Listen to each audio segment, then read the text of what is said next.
வணக்கம் ஃப்ரெண்ட்ஸ், நான் தனலட்சுமி மோகன சுந்தரம் பேசுகிறேன். இன்றைக்கி பாவக்காய் எப்படி வறுக்கிறதுன்னு சொல்லி நான் உங்களுக்கு சொல்கிறேன். நான் இந்த ஸ்டைலில் தான் வறுப்பேன். என் பிள்ளைங்க எல்லாமே பேர பிள்ளைங்க எல்லாமே விரும்பி சாப்பிடுவாங்க. இது வந்து கசப்புன்றதுனால நிறைய பேர் விரும்பி இதை சாப்பிட மாட்டாங்க. அதனால் இதை நான் சொல்கிறேன் பாருங்கள். ஃபஸ்ட்டு கொஞ்சம் கடலைப்பருப்பு எடுத்து ஊற வச்சுட்டேன். நம்ம செய்கிறதுக்கு முன்னாடி கொஞ்சம் ஊற வச்சுருக்கேன். அடுத்து பாவக்காய் கட் பண்ணி வச்சுருக்கேன். இங்கே வெங்காயம், ஒரு சின்ன வெங்காயம் ஒரு 2, தக்காளி, அடுத்து பூண்டு கட் பண்ணியிருக்கேன். இப்போ எப்படி செய்கிறதுன்னு காட்டுறேன் பாருங்கள். இப்படி பாருங்கள். அதை இப்போ எண்ணெய் கடாய் வச்சாச்சு, ஸ்டவ் பற்ற வச்சு எப்படி செய்முறை எப்படி செய்கிறதுன்னு சொல்கிறேன் பாருங்கள். கொஞ்சம் எண்ணெய் ஊற்றியாச்சு.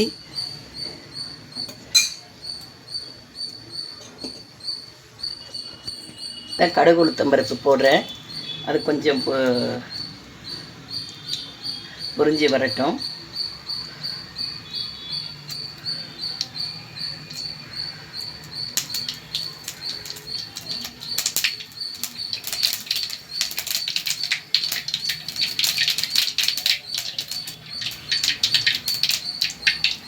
அடுத்து 4 பல்லு பூண்டு எடுத்து வச்சுருக்கேன். அதை தட்டி வச்சுருக்கேன்.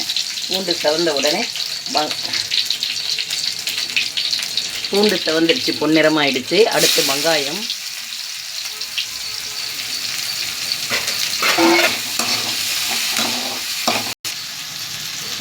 அடுத்து தக்காளி போட்டு இப்படி கிளறிட்டே வரணும். அடுத்து இந்த ஊற வச்சுருக்கேன் பார்த்தீங்களா, அந்த கடலைப்பருப்பு போடணும் பாருங்கள். கடலைப்பருப்பு போடுறேன்.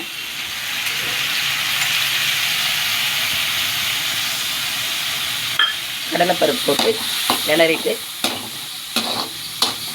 இப்படி கிளறி விட்டுட்டு அடுத்து நம்ம கட் பண்ணி வச்சுருக்க பாவக்காயை போடணும்.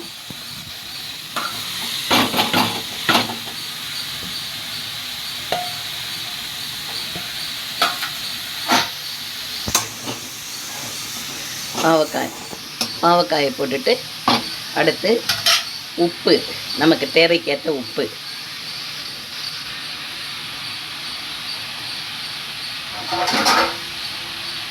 மஞ்சத்தூள்,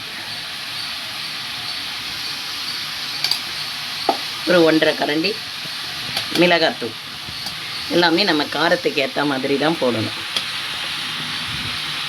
அவ்வளோதான்.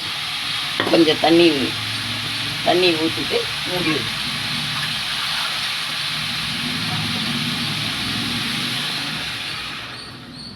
அவ்வளோதான் ஃப்ரெண்ட்ஸ், அதோடு மூடிடணும். பாவக்காய் ரெடி ஆகிடுச்சு. இப்போ மூடி போட்டு மூடி எடுத்துருவோம். எடுத்துட்டு கிளறி பார்ப்போம் பாருங்கள்.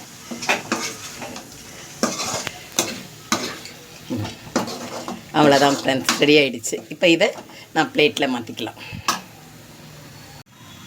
பாருங்கள் ஃப்ரெண்ட்ஸ், பிளேட்டில் மாற்றிட்டேன். எல்லோரும் சின்ன பிள்ளைங்கள்லேருந்து பெரியவங்க வரைக்கும் இதை விரும்பி சாப்பிடுவாங்க. கசப்புத்தன்மை கொஞ்சம் கம்மியாக இருக்கும். எல்லாருக்கும் வணக்கம்.